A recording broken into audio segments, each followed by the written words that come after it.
ప్రభునామానికి మహిమ కలుగును గాక. చేరి వచ్చిన మీ అందరికి కూడా నా హృదయపూర్వక వందనాలు తెలియజేస్తున్నానండి. వందనాలు పాస్టర్. వందనాలు. అందరూ బాగున్నారా? బాగున్నామండి. ప్రభు మహాకృపను బట్టి మీ అందరి ప్రార్థనల వల్ల నేను కూడా బాగున్నాను, చాలా సంతోషంగా ఉన్నాను. ఏమాత్రం ఆలస్యం చేయకుండా మనం వాక్య భాగంలోనికి వెళ్దాం. వాక్య భాగంలోనికి వెళ్ళే ముందు అనిత సిస్టర్ బాప్టిజం తీసుకున్నారు. దేవుని మహాకృప, ఆయన ఆమెను ఏర్పాటు చేసుకుని ఉన్నారు తన బిడ్డగా. అనిత సిస్టర్ చేత ఒక సాక్ష్యం చెప్పించాలి అనే ఆలోచన కూడా కలిగి ఉన్నాను. కానీ వారు స్కూల్లో ఉండడం వల్ల ట్యూస్డే రోజు సాక్ష్యం చెప్పించడానికి వీలు పడట్లేదు.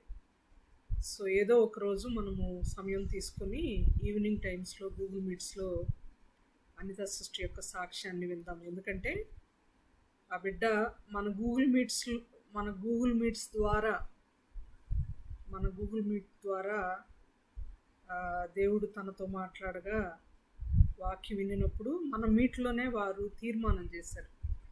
కాబట్టి ఈపీహెచ్ యొక్క ప్రథమ ఫలం అన్నమాట అనిత సిస్టర్. ఇంతకుముందు కూడా ఒకసారి చెప్పాను నేను.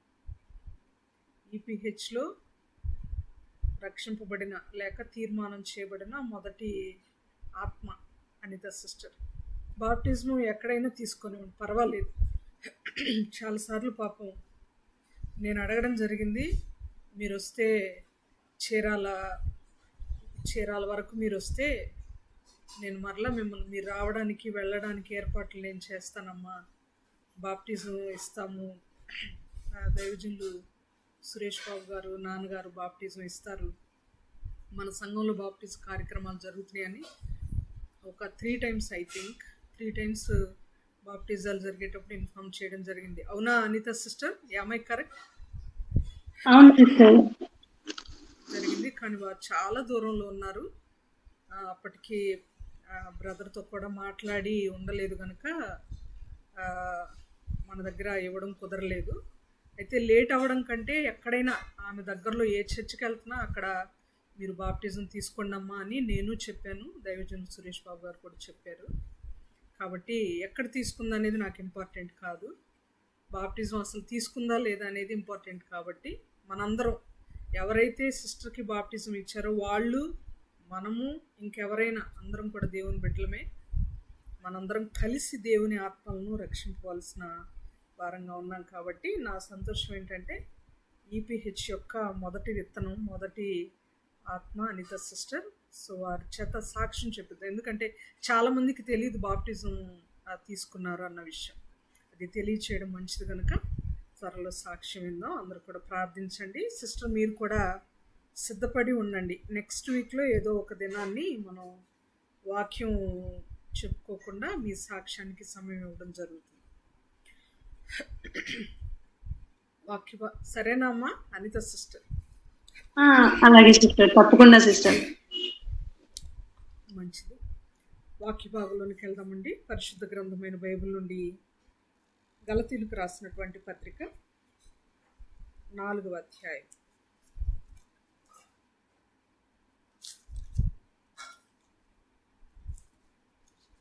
4వ అధ్యాయము 4వ వచనాన్ని నేను చదువుతున్నానండి.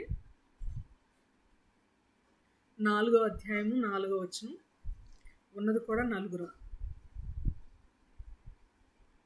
సంతోషం, నలుగురు ఉన్న పర్లేదు, ఎందుకంటే ఉన్న వాళ్ళందరూ చాలా గట్టి విత్తనాలు గనక.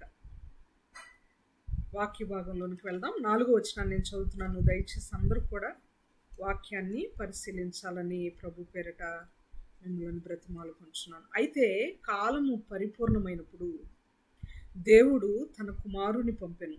ఆయన స్త్రీ యందు పుట్టి, కంప్లీట్ కాలేదు వర్స్ కాబట్టి 5వ వచనం చదువుతున్నాను. మనము దత్తపుత్రులము కావాలనని ధర్మశాస్త్రమునకు లోబడి ఉన్న వారిని విమోచించుటకై ధర్మశాస్త్రమునకు లోబడిన వాడాయను. చిన్న ప్రార్థన చేసుకుని దేవుని సహాయాన్ని అర్థించి మనము వాక్య భాగంలో ముందుకు కొనసాగుదాం. ప్రార్థన. ప్రేమ నమ్మకం కలిగిన మా ప్రియ పరలోకపు తండ్రి, పరిశుద్ధుడా, మహోన్నతుడా, మహాఘనుడా, శ్రేష్టమైన, అత్యున్నతమైన, ఘనమైన, పరిశుద్ధమైన, అమూల్యమైన మీ నామానికి ఎంతగానో వందనాలు, స్తోత్రాలు, స్తుతులు చెల్లించుకుంటున్నాం నాయనా. అయ్యా, అల్పులము, అయోగ్యులము, ఎందుకు పనికిరాని వారమైనటువంటి మమ్ములను నాయనా ఈ లోకం నుండి వేరుపరిచి, పాపము నుండి వేరుపరిచి, మీ ప్రజగా, మీ కుమారులనుగా, కుమార్తెలుగా తీర్చిదిద్దినందుకై వందనాలు చెల్లిస్తున్నాం. మీ రక్తములో కడిగినందుకై వందనాలు చెల్లిస్తున్నాం. మీరు ఇచ్చిన రక్షణను బట్టి వందనాలు చెల్లిస్తున్నాం. ఈ సమయంలో ప్రభా, మీ పాదాల చెంత మేమంతా చేరి మీ స్వరాన్ని వినడానికి వేచి ఉండగా మాతో మీరు మాట్లాడండి. నా జ్ఞానము, నా మాటలు, నా చదువు, నా తెలివితేటలు ఎట్టి పరిస్థితుల్లోనూ కనబడకూడదు నాయన.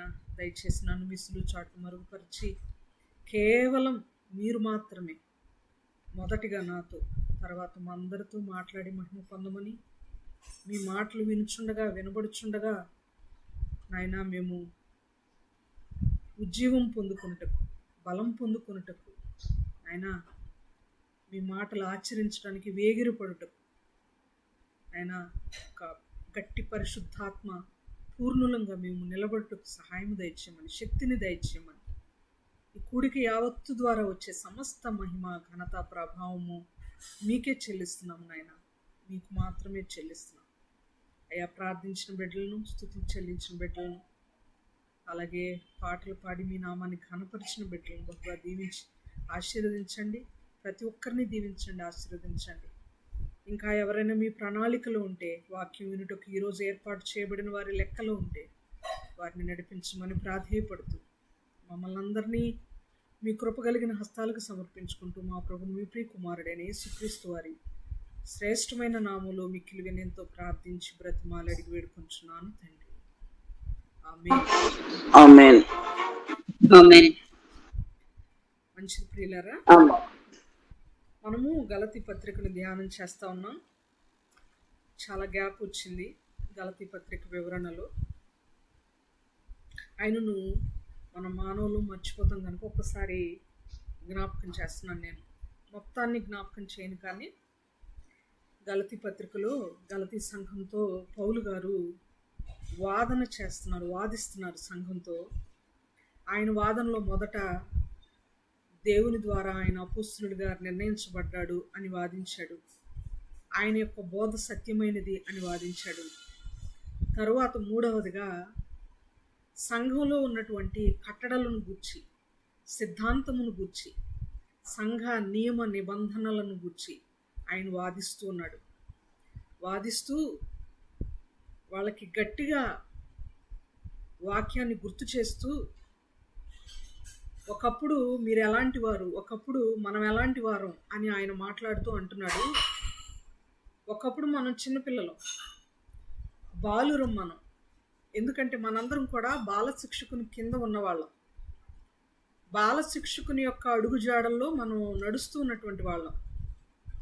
బాలురుగా మనం ఉన్నాము అంటే దాసుల కింద మనం ఈక్వల్. దాసుడన్నా బాలుడన్నా ఒకటే అని ఆయన చెప్తూ ఉన్నాడు. చెప్తూ మనము వారసులం అవ్వాలంటే, పరలోక రాజ్యానికి అర్హత మనం సంపాదించాలంటే బాలురుగా ఉంటే సరిపోదు సుమి.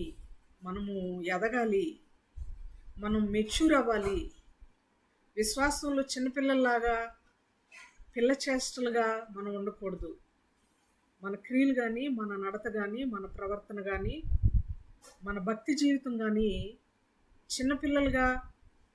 చిన్నపిల్లల వలె ఉండకూడదు.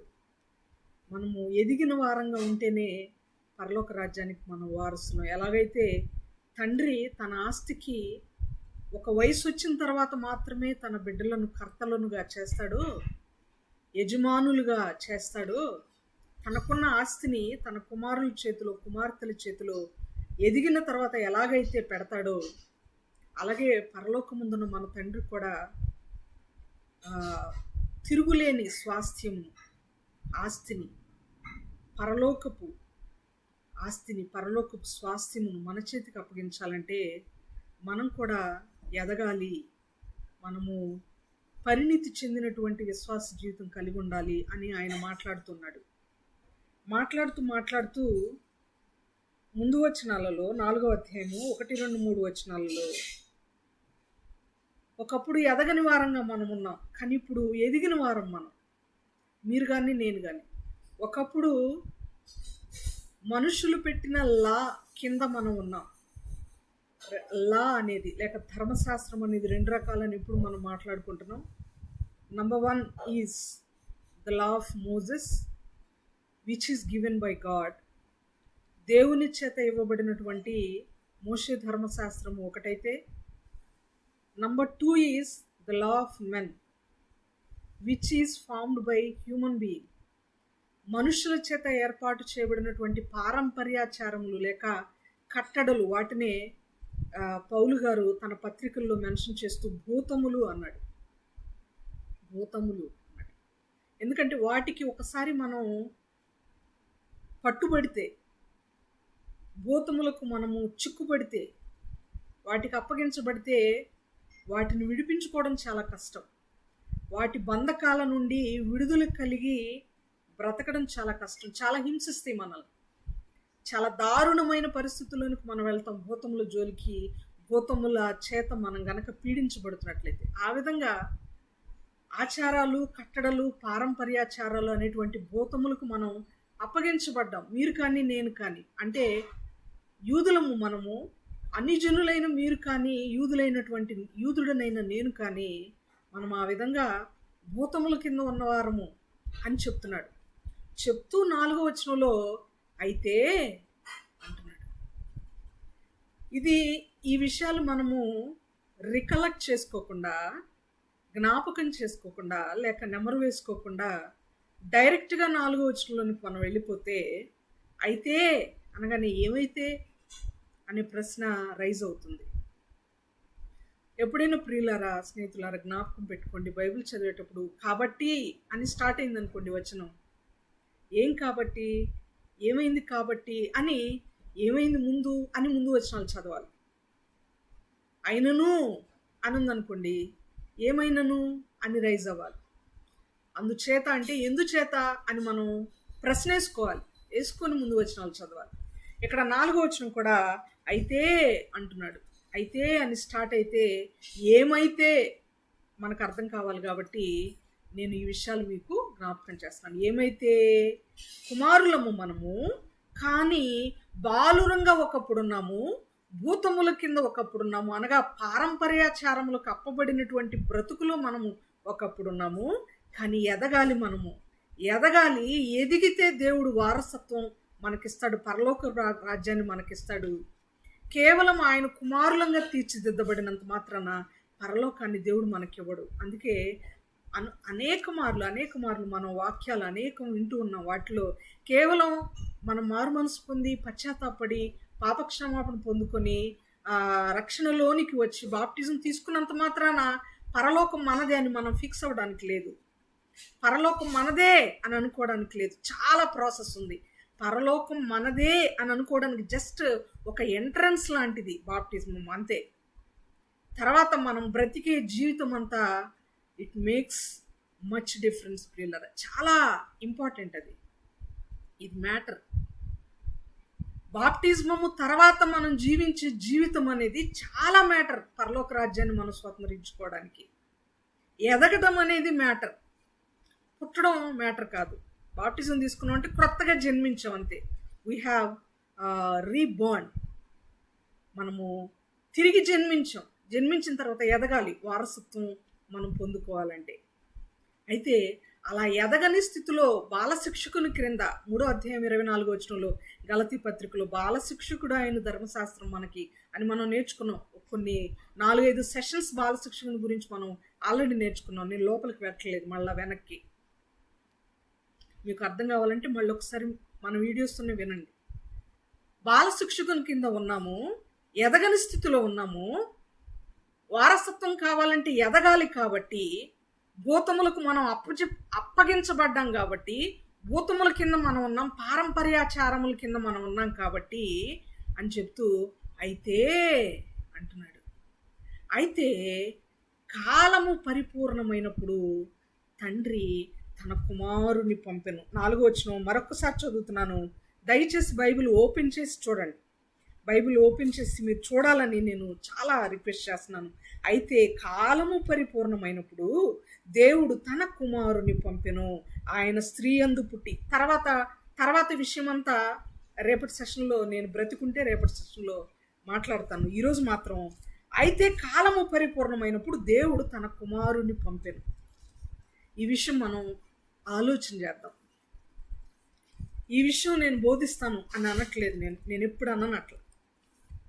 ఈ విషయమై మీరు నేను మనందరం ఆలోచన చేద్దాం. ఏమని ఆలోచన చేద్దాం? కుమారుని దేవుడు పంపాడు. ఎప్పుడు పంపాడు? కాలము పరిపూర్ణమైనప్పుడు పంపాడు. కాలము పరిపూర్ణమైనప్పుడు పంపాడు.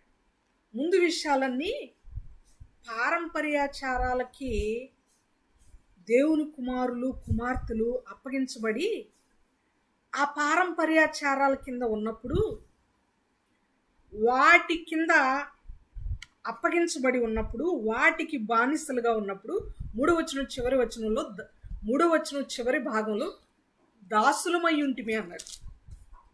భూతములకు దాసులమై ఉంటిమి.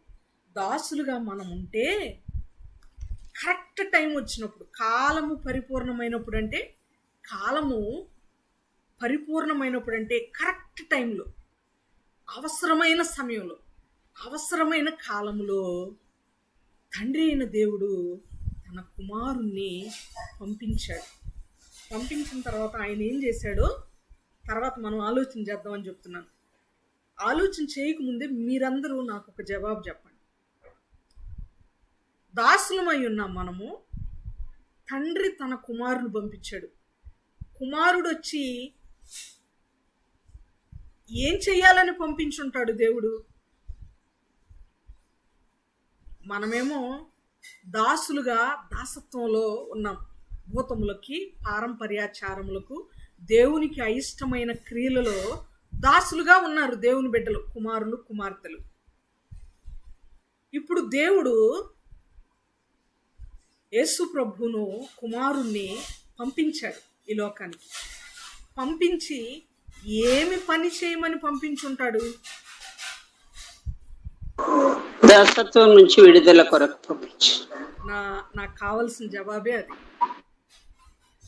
ఆ దాసులుగా ఉన్న మనలను విడిపించడానికి, రక్షించడానికి. పర్పస్ ఏంటి? దేవుడు వచ్చిన పర్పస్ ఏంటండి? దేవుడు వచ్చిన పర్పస్ విడిపించడానికి వచ్చాడు, విడుదల కలుగ చేయడానికి వచ్చాడు. ఆయన విమోచకుడు. ఆయన మన చేత పరిచర్య చేయించుకోవడానికో, ఆయన మన చేత బలులు అర్పణలు అర్పించుకోవడానికో, మన చేత పూజింపబడడానికో, హెచ్చింపబడడానికో, వాటన్నిటి నిమిత్తం రాల.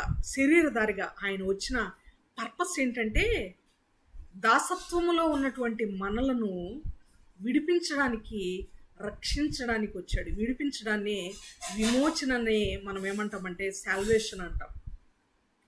విమోచించబడడాన్ని రక్షించబడడం అంటాం.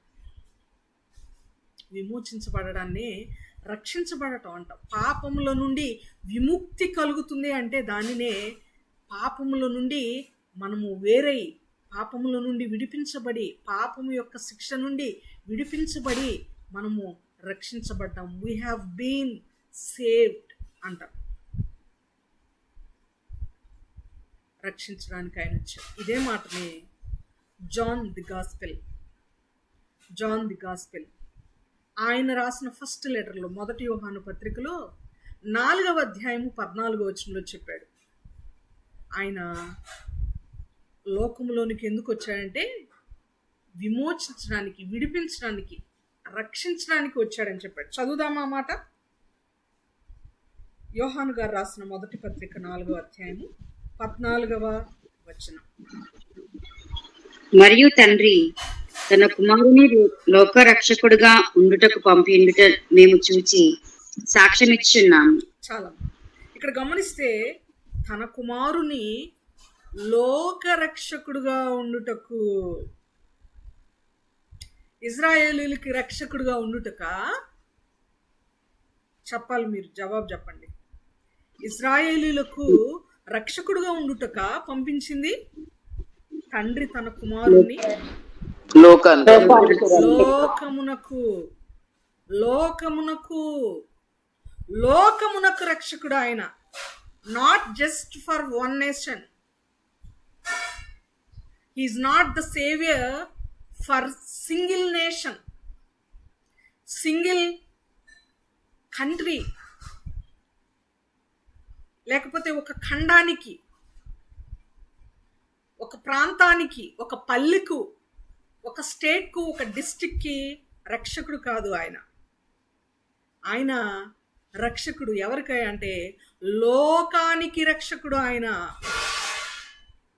లోకం మొత్తాన్ని రక్షించగలిగిన ఏకైక రక్షకుడు, ఏకైక దేవుడు. అందుకని ఆయనను ఈ లోకానికి మనుషులందరినీ రక్షించడానికి పంపించాడు. అందుకే గొర్రెల కాపరులకు దూత ప్రత్యక్షమై చెప్పినటువంటి మాట మీకు జ్ఞాపకం ఉందా? ఏమని చెప్పింది? ఇదిగో ప్రజలందరికీ కలుగబో మహా సంతోషకరమైన సువర్తమానం. ఎంతమంది ప్రజలకు సువర్తమానం? అది సువర్తమానం అంటే ఇట్స్ ఎ గుడ్ న్యూస్. సువర్తమానము, గాస్పెల్, సువార్త, మంచి న్యూస్, సంతోషింపదగినటువంటి వార్త. ఎంతమందికి? గొర్రెల కాపరులకు మాత్రమేనా? జ్ఞానులకు మాత్రమేనా? యెరూషలేములో ఉన్న వారికి మాత్రమేనా? బెత్లెహేములో ఉన్న వారికి మాత్రమేనా? ఆసియాలో ఉన్న వారికి మాత్రమేనా? అమెరికాలో ఉన్న వారికి మాత్రమేనా అంటే నో, నాట్ ఎట్ ఆల్. ప్రజలందరికీ కలుగబోవు మహా సంతోషకరమైన సువర్తమానం.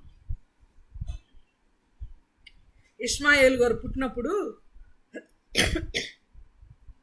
క్షమించండి, ఇష్మాయేలు గారు పుట్టినప్పుడు బహుశా అబ్రహాం సంతోషించుండొచ్చు, హాగరు గారు సంతోషించుండొచ్చు. బిడ్డ కలగాలి అని కోరుకొని దాసిని భారీగా తీసుకో అని చెప్పిన శారమ్మ సంతోషించారో లేదో కూడా చెప్పలేం. సంతోషించుండొచ్చు, అరే నా ద్వారా కలగలేదే బిడ్డ అని బాధపడి కూడా ఉండొచ్చు. కానీ కొంతమందికే సంతోషం.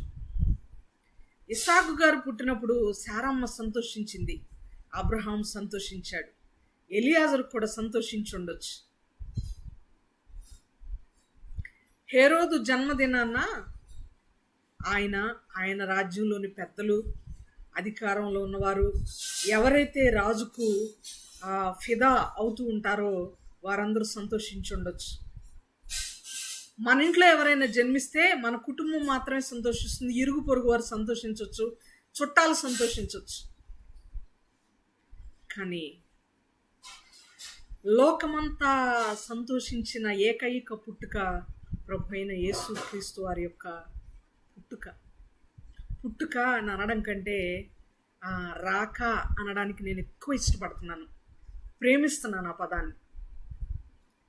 రాక, ఆయన రాకడ, ఆయన శరీరధారిగా ఈ భూమిపైకి వచ్చినటువంటి రాక ఏదైతే ఉందో అది ప్రజలందరికీ కలుగు చేసినటువంటి మహా సంతోషకరమైన సువర్తమానం అండి. అది సువర్తమానం. ఎందుకు దూత ఆ మాట చెప్పాడంటే ఆయన తండ్రి చేత కరెక్ట్ సమయంలో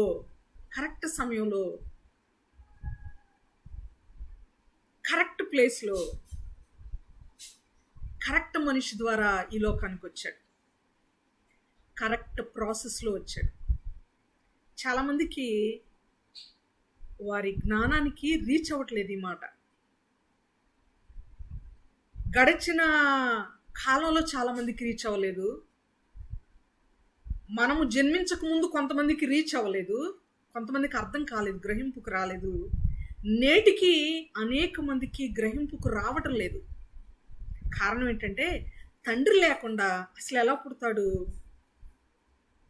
తండ్రి లేకుండా అసలు ఎలా పుడతాడు? నేను ఒక ప్రశ్న అడుగుతున్నాను. యేసు ప్రభుకి తండ్రి లేకుండా యేసు ప్రభు ఎలా పుడతాడు, తల్లి కుక్కదానికి ఎలా పుడతాడు అని ఆలోచించేటువంటి వారికి ఇవ్వాలనుకుంటున్న జవాబు, నా మనవి ఏంటంటే అర్థం చేసుకోవడానికి ప్రయత్నం చేయండి అని చేస్తున్నటువంటి నా రిక్వెస్ట్ ఏంటంటే, డార్విన్ అనేటువంటి ఒక శాస్త్రవేత్త మానవుడు కోతి నుండి జన్మించాడు అని ఒక సిద్ధాంతాన్ని ఆయన రిలీజ్ చేశాడు. మనందరం చదువుకున్నాం చిన్నప్పుడు పుస్తకాల్లో, నేర్చుకున్నాం, అది నిజమేనేమో అని నమ్మాం మనం, సత్యం ఏదో తెలియనంత వరకు. అది నిజమైనప్పుడు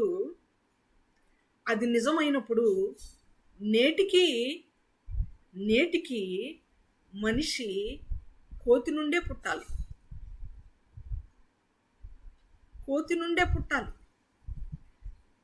డార్విన్ మరణానికి ముందు మరొక స్టేట్మెంట్ ఇచ్చాడు. ఆయన మొదట తానిచ్చినటువంటి సిద్ధాంతము సరి అయినది కాదు, మానవుడు దేవుని చేత సృష్టించబడ్డాడు అని నేను ఒప్పుకుంటున్నాను.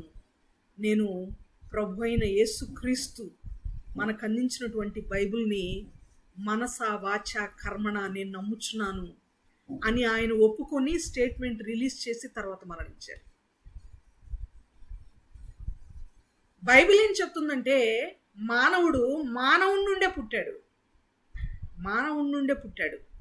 మనిషి నుండే మనిషి పుట్టాడు. అది కూడా ఒక మనిషి నుండి. ఎప్పుడు చెప్తాను? అపోస్తుల కార్యముల గ్రంథము 17వ అధ్యాయము 26, 27 వచనాలు కలిసి ఉంటాయి. ఒక మనుషుని నుండి ఆయన ప్రతి జాతి మనుషుని సృష్టించాడు. ఆ ఒక్క మనుషుడు ఆదాము గారు మనకు తెలుసు. అయితే బైబిల్ చెప్పేటువంటి సిద్ధాంతము మనిషి నుండి మనిషి పుట్టాడు అనేది. ఈ సిద్ధాంతము సత్యమైనది కనుక నేటికి మనిషి నుండే మనిషి పుడుతున్నాడు. ఒక మనిషి పుట్టాలి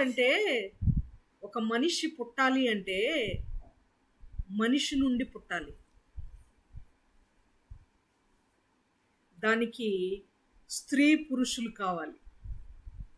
కానీ ఒక దేవుడు పుట్టడానికి కాదు, అవతరించడానికి, నరావతారిగా దేవుడు ఆత్మస్వరూపి ఆయన మానవుడిగా అవతరించడానికి పురుషుని యొక్క సహకారం అవసరం లేదు.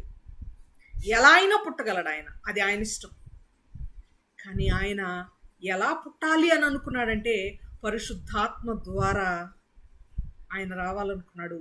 అందుకు మరియను ఆయన ఏర్పాటు చేసుకున్నాడు. ఆయన మానవుడు కాడు. తండ్రి కావాలంటే, తల్లి తండ్రి ఇద్దరు ఉండడానికి ఆయన మానవుడు కాదు, శరీరధారి అంటే అర్థం ఏంటంటే శరీరమును ఆధారము చేసుకున్నటువంటి ఆయన ఒక ఆత్మ. శరీరాన్ని ఆధారం చేసుకున్నాడు కానీ ఆయన శరీరుడు కాదు. ఆయన దేవుడు. ఈ సత్యము గ్రహించగలిగినప్పుడు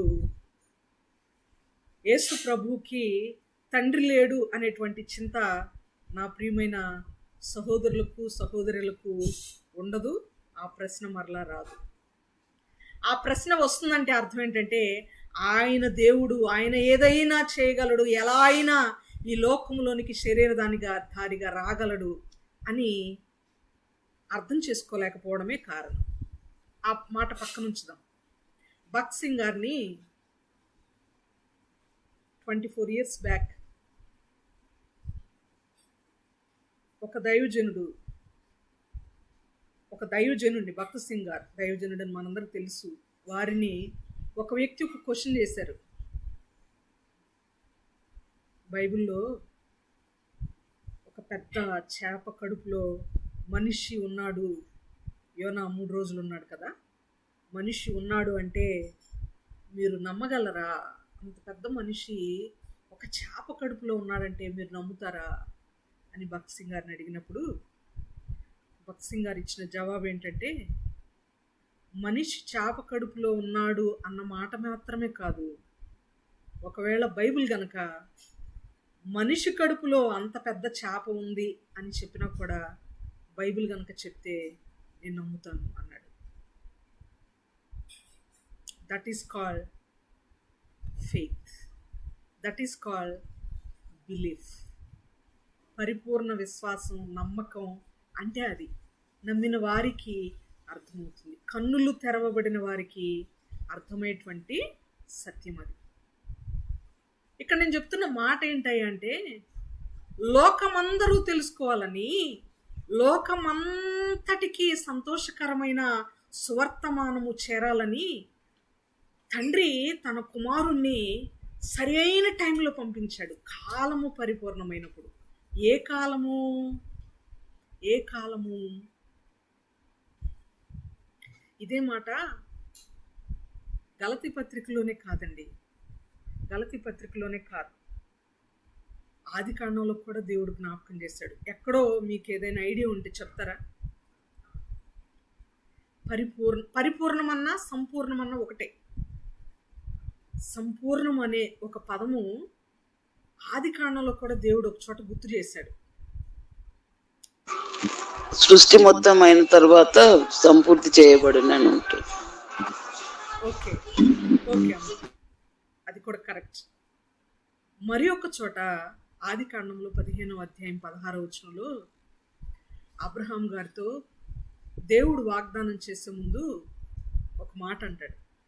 ఇప్పుడు నువ్వు ఉన్నావే, నువ్వు నిలబడి ఉన్న గడ్డ, నువ్వు నిలబడి ఉన్న భూమి, చోటు, స్థలం ఏదైతే ఉందో అది నీ జనులకు, నీ సంతతికి, నీ సంతానానికి, తరతరాలకి నేను ఇవ్వబోతున్నాను. ఆ ల్యాండ్ నీదే, ఆ ల్యాండ్ నీదే. కానీ అప్పుడే కాదు, అప్పుడే కాదు, అమోరీయుల అక్రమము ఇంకను సంపూర్ణము కాలేదు గనుక నీ 4వ తరము వారు మరలా ఇక్కడికి వస్తారు అని చెప్పాడు. చదువుదాం అన్నమాట. ఆది కాండము 15వ అధ్యాయము 16వ వచనం ప్లీజ్. అమోరీయుల అక్రమము ఇంకను సంపూర్ణము కాలేదు గనుక నీ 4వ తరము వారు ఇక్కడికి మరలా వచ్చెదరని నిశ్చయంగా తెలుసుకొనమని అబ్రాముతో చెప్పాను. చాలా దేవుడు చేస్తున్న ఒక ప్రామిస్. తండ్రి తన కుమారుడికి చేస్తున్నటువంటి ప్రామిస్ ఇది. ఏమని? నీ 4వ తరం వారు మళ్ళా ఇక్కడికి వస్తారు, మరలా ఇక్కడికి వస్తారు. అప్పుడు ఈ ప్లేస్ నీదే, ఈ ప్లేస్ నీదే. అదే కనాను. కనానును వారికి అప్పగించే ప్రక్రియలో, కనానును వారికి అప్పగించేటువంటి ప్రక్రియలో దేవుడు చెప్పినటువంటి గొప్ప మాట ఏంటయ్యా అంటే, 4 తరాలు గడవాలి. 4 తరాలు గడవాలి అంటే గతించాలి. 4 తరాలు ఇంకా రావాలి అంటే ఎంత కాలం పడుతుందండి? దేవుని లెక్కలు అని ఒక వాక్యం మనం చెప్పుకున్నాం దానియేలు గ్రంథ వివరణ అప్పుడు. ఆల్మోస్ట్ 50 or 60+ సెషన్స్ అనుకుంటా, నంబర్ పొరపాటు చెప్పుంటే నన్ను మన్నించండి. 60 సెషన్స్ కంటే ఎక్కువ వివరించుకున్నాము దానియేలు గ్రంథాన్ని. దేవుని లెక్కలు అని ఒక టాపిక్లో మనం మాట్లాడుకోవడం జరిగింది. దేవునికి ప్రతిదానికి ఒక టైం ఉంది, ఒక లెక్క ఉంది, ఆయనకు ఒక క్యాలిక్యులేషన్ ఉంది. మన దేవుడు మంచి లెక్కల మాస్టర్ అని మనం మాట్లాడుకున్నాం. ఆయన ఎక్కడ లెక్క తప్పడు అని మనం మాట్లాడుకున్నాం. ఇక్కడ అదే మాట మరలా నేను గుర్తు తెచ్చుకుంటున్నాను. కారణం ఏంటంటే 4 తరాల తర్వాత ఎందుకు ఇస్తానన్నాడు? నీ సంతతి అని ఎందుకు అన్నాడు అని అంటే, అబ్రహాంలో నుండి అసలు సంతానమైనటువంటి క్రీస్తు రావాలి. అసలు సంతానమైనటువంటి క్రీస్తు రావాలి. మనం అబ్రహాము సంతానం అంటే బాలురులాగా, ఎదగని వారులాగా, స్పిరిచువల్ నాలెడ్జ్ లేని వారముగా, వాక్యాన్ని కంప్లీట్గా వినని వారముగా, తెలుసుకొనని వారంగా, లోతైన అనుభవం లేని వారంగా ఇస్సాకు ఇస్సాకు ఇస్సాకు ఇస్సాకే అనుకుంటాం మనం. శరీరానుసారమైన సంతతి అది. ఇక్కడ అబ్రహాం అంటే అబ్రహాము, ఇస్సాకు అంటే ఇస్సాకు అని మనం గుర్తుపెట్టుకోకూడదు. గలతీ పత్రికలోనే మనం మాట్లాడుకున్నాం కదా, ఆ సంతానము ఎవరు? ఆ సంతానము అబ్రహాము సంతానము ఎవరు? గలతీ పత్రిక ప్రకారం క్రీస్తే. ఆ సంతానము క్రీస్తే అని మనం మాట్లాడుకున్నాం గడిచిన సెషన్లో. గలతీ పత్రిక మొదటి 3 అధ్యాయాలు. ఆ సంతానము క్రీస్తే. క్రీస్తు రావాలి ఎక్కడి నుంచి? అబ్రహాములో నుండి. అబ్రహాములో నుండి కొన్ని తరాలు గతించిపోయి క్రీస్తు రావాలి. పరమ కనానును మనం స్వతంత్రించుకోవాలంటే, పరమ కనానును మనం స్వతంత్రించుకోవాలంటే క్రీస్తు రావాలి. భూమి మీద ఉన్నటువంటి కనానును స్వతంత్రించుకోవాలంటే మోషే గారు ఉంటే చాలు.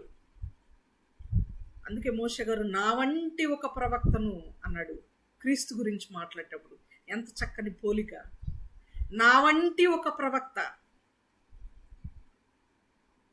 క్రీస్తు రావాలి. సమయం పడుతుంది. ఎందుకు? మనం ఒక్కొక్కసారి అనుకుంటాం, ముందే దేవుడు వచ్చుంటే బాగుండు కదా, ముందే దేవుడు అవ్వ సర్పము చేత మోసపరచబడకుండా ఉండేలాగున చేసి ఉండుంటే బాగుండు కదా, ముందే దేవుడు కయ్యూను హేబేలును చంపేటప్పుడు చంపకుండా ఆపి ఉంటే బాగుండు కదా, ముందే దేవుడు దావీదు పాపము చేయకుండా ఆపి ఉంటే బాగుండు కదా. ఇది మన ఆలోచన, మన లెక్క, మన ఊహ, మన ఉద్దేశం. ఆయనవి ఎక్కడో అక్కడుంటే మనవి ఇక్కడుంటాయి.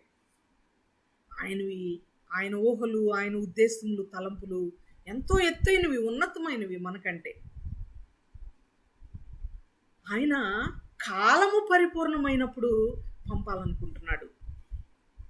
కొన్ని తరాలు రావాలి. అబ్రహాము నుండి ఇస్సాకు రావాలి, ఇస్సాకులో నుండి యాకోబు గారు రావాలి, యాకోబు గారిలో నుండి 12 గోత్రముల వారు, గోత్రకర్తలు రావాలి. 12 గోత్రముల్లో యోధా గోత్రం ఉండాలి యేసు ప్రభు రావాలంటే.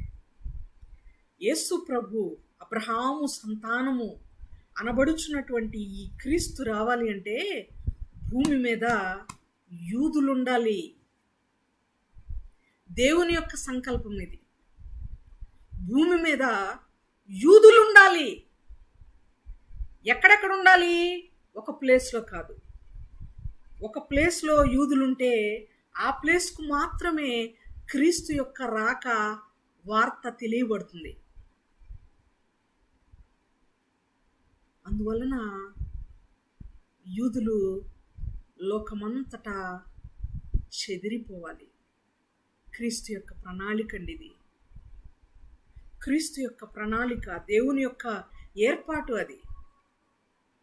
దేవుని యొక్క స్వార్త, దేవునిని గూర్చినటువంటి ప్రేమ వార్త, దేవుని యొక్క సంకల్పము, ఆయన రక్షణ వార్త లోకమంతటా వినబడాలి అంటే యూదుల ద్వారా సాధ్యము. ఆ యూదులు లోకమంతటా ఉండాలి.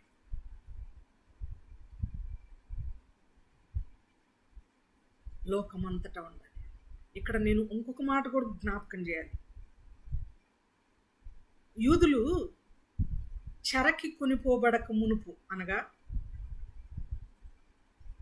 ఇశ్రాయేలీలు అషూరు చెరకి, యూదులు బబులోను చెరకి కొనిపోబడక మునుపు అందరూ ఒక ప్లేస్లోనే ఉన్నారు. పాలస్తీనా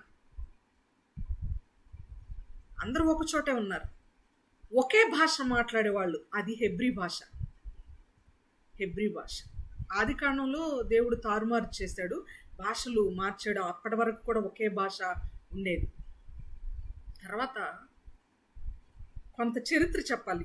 నేను చెప్పబోయే మాట మీకు అర్థం అవ్వాలంటే. అందుకని బబులోను, అష్షూరు అంటున్నాను. మీరేం కన్ఫ్యూజ్ అవ్వద్దు. చెరగొని పోబడక మునుపు ఒకే భాష. చెరగొని పోబడిన తర్వాత, ఫర్ ఎగ్జాంపుల్ దానియేలు గ్రంథంలో మనం విన్నాము, దానియేలు గారు, షడ్రక్, మేషక్, అబెద్నెగో, మిగిలిన వారు, ఈ దానియేలు బృందం ఏదైతే ఉందో, వీరందరూ కూడా బబులోనుకి వెళ్ళినప్పుడు బబులోనులో ఏ భాష మాట్లాడుతూ ఉన్నారు? వాళ్ళు దానియేలు గారు కాదు, బబులోను ప్రాంతీయులు, బబులోనీయులు ఏ భాష మాట్లాడతారు? బబులోనీల భాష ఏంటి? కల్దీయుల భాష కాదమ్మా.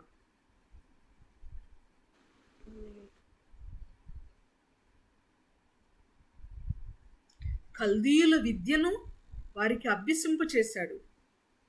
కల్దీయుల విద్యను నేర్పించమని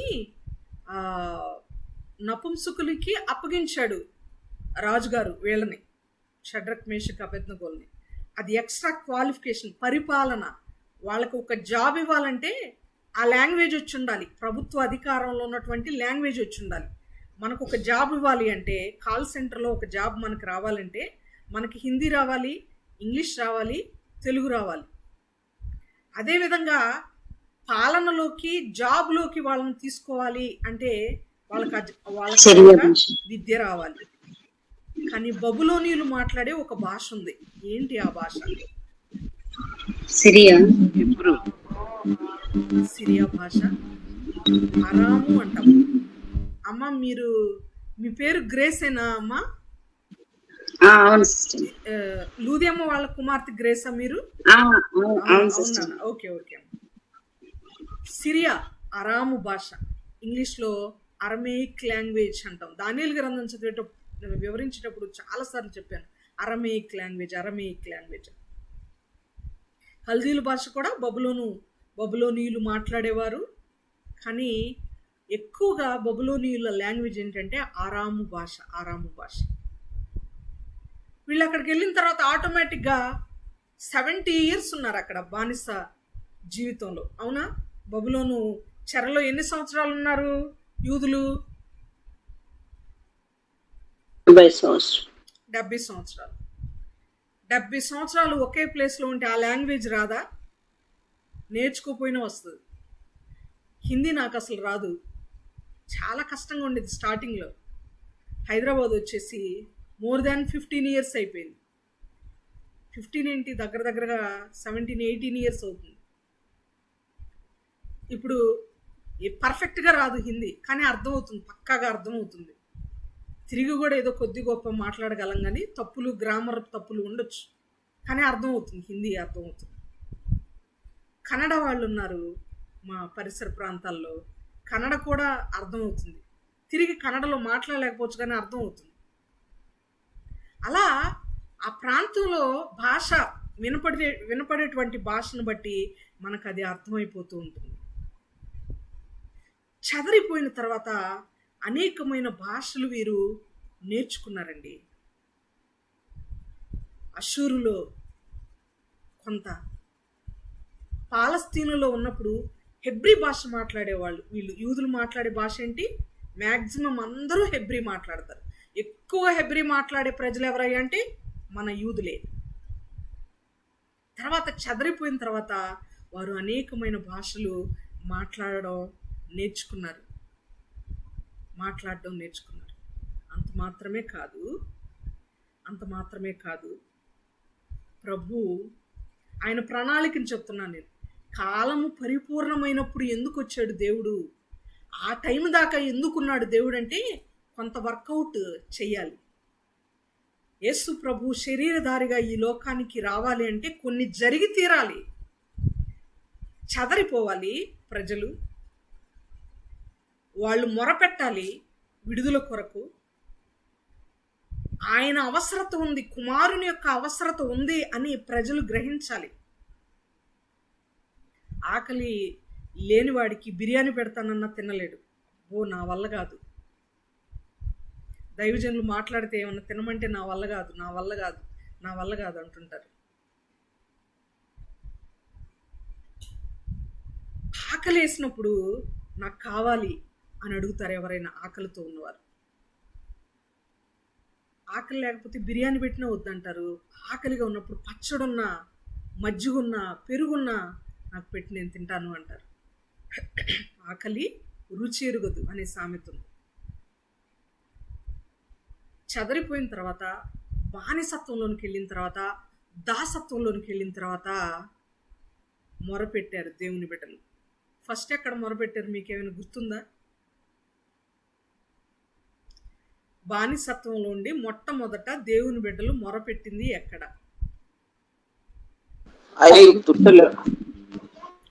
ఐగుప్తులో. Place okay. బైబిల్లో ఎక్కడ? ఏ పుస్తకంలో? నిర్గమకాండం. వెరీ గుడ్ అమ్మ, థ్యాంక్ యూ. నిర్గమకాండం 2వ అధ్యాయము 23వ వచనం. ఆ చివరి 3 వచనాలు కూడా చదవండి ప్లీజ్. నిర్గమకాండము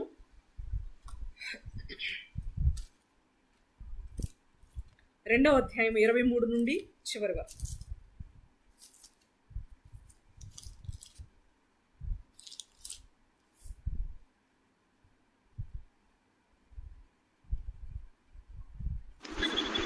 అలాగున అనేక దినములు జరిగిన మీదట ఐగుప్తు రాజు చనిపోయెను. ఇశ్రాయేలీయులు తాము చేయుచున్న వెట్టి పనులను బట్టి నిట్టూర్పులు విడుచుచు మొరపెట్టుచుండగా, తమ వెట్టి పనులను బట్టి వారు పెట్టిన మొర దేవుని యొద్దకు చేరెను. కాగా దేవుడు వారి మూలుగును విని అబ్రహాము, ఇస్సాకు, యాకోబులతో తాను చేసిన నిబంధనలు జ్ఞాపకం చేసుకొనెను. దేవుడు ఇశ్రాయేలీయులను చూచెను. దేవుడు వారి యందు లక్ష్యముంచెను. చాలా ఇక్కడ గమనిస్తే అలాగున అనేక దినములు జరిగిన మీదట, ఇక్కడ వచ్చిన కూడా ఎలా స్టార్ట్ అయింది? అలాగున. ఎలాగునో తెలియాలంటే మొదటి నుండి మనం చదవాలి. వెట్టి పనులు చేస్తున్నారు ఎవరు? ఇశ్రాయేలీయులు. ఎక్కడ? ఐగుప్తులో, బానిసత్వంలో. కఠినమైన దాస్యం అనే కాడికి ఒక్కొక్క చోట దాస్యమను కాడి అని ఉంటుంది, ఒక్కొక్క చోట దాస్యమను కొలిమి, ఇనుప కొలిమి అని ఉంటుంది, దాస్యమను సంకెళ్ళు అని రకరకాల పదజాలం బైబిల్లో వాడబడింది. అలాగున అలాంటి కఠినమైన దాసత్వంలో వారు ఉండగా అప్పుడు గుర్తొచ్చాడు దేవుడు. అప్పుడు మొర పెట్టారంట. మన జీవితంలో కూడా మొర అంటే ఖచ్చితంగా దేవునికి వినబడే ప్రార్థన. మొర అంటే ఖచ్చితంగా దేవునికి రీచ్ అయ్యేటువంటి ప్రార్థన.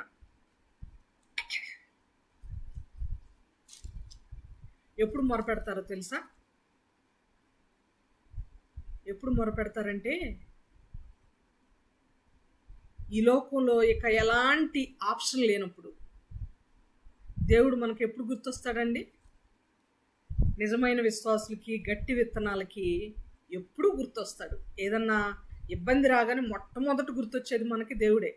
కానీ మ్యాక్సిమం చాలామందికి, క్రైస్తవులైనటువంటి చాలామందికి ఎప్పుడు గుర్తొస్తాడంటే దేవుడు, అన్ని ఆప్షన్స్, అన్ని అవకాశాలు, దారులు మూసుకుపోయినప్పుడు, ఏ దిక్కు లేనప్పుడు, దిక్కు లేని వారికి దేవుడే దిక్కు అన్నట్టు అప్పుడు గుర్తొస్తాడు దేవుడు. వీళ్ళు వెట్టి చాకిరి చేసి బానిస బ్రతికి కష్టపడి కన్నీళ్లు విడిచి ఇక దేవునికి మొరపెట్టారు. అనేక దినములు అలాగు జరిగిన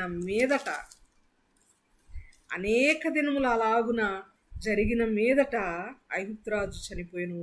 ఇశ్రాయేలీయులు తాము చేయుచున్న వెట్టి పనులను బట్టి నిట్టూర్పులు విడుచుచు మొరపెట్టుచుండగా, తమ వెట్టి పనులను బట్టి వారు పెట్టిన మొర దేవుని యొద్దకు చేరింది. మొర ఖచ్చితంగా చేరేది, దేవుని యొద్దకు చేరింది. అప్పుడు దేవుడు అబ్రహాముకు తాను చేసినటువంటి వాగ్దానాన్ని, నిబంధనని, ఇస్సాకుకి, యాకోబుకి చేసినటువంటి నిబంధనని జ్ఞాపకం చేసుకున్నాడు. ఏంటి ఆ నిబంధన? మిమ్మల్ని విడిపిస్తాను, మీ సంతతిని కనానుకి నడిపిస్తాను అని చేసిన నిబంధన. ఈ స్థలాన్ని మీకు ఇస్తాను, మీ సంతతికి ఇస్తాను అని ఆయన చేసిన నిబంధనను ఆయన జ్ఞాపకం చేసుకున్నాడు. మొరపెట్టినప్పుడు దేవుడు జ్ఞాపకం చేసుకుంటాడండి. ఇశ్రాయేలీలనే కాదు, ఎవరినైనా, మానవులను ఎవరినైనా, ఏ ప్రాణినైనా మొరపెడితే ఆయన జ్ఞాపకం చేసుకునే దేవుడు. కానీ మన ఫాల్ట్ ఏంటంటే అందరి మీద ఆధారపడడం కంప్లీట్ అయిపోయిన తర్వాత, అన్ని అవకాశాలు మూసుకుపోయిన తర్వాత, క్లోజ్ అయిపోయిన తర్వాత, ఎక్కడ ఏ ఆప్షన్ మనకు లేనప్పుడు చివరి ఆప్షన్గా దేవుణ్ణి మనం సెలెక్ట్ చేసుకోకూడదు. మన ఆప్షన్ అయి ఉండకూడదు దేవుడు, మన ప్రయారిటీ అయి ఉండాలి, మన ప్రాముఖ్యత అయి ఉండాలి. మన మొదటి మెట్టే, మన మొదటి ఆధారమే, మన బేస్ దేవుడై ఉండాలి.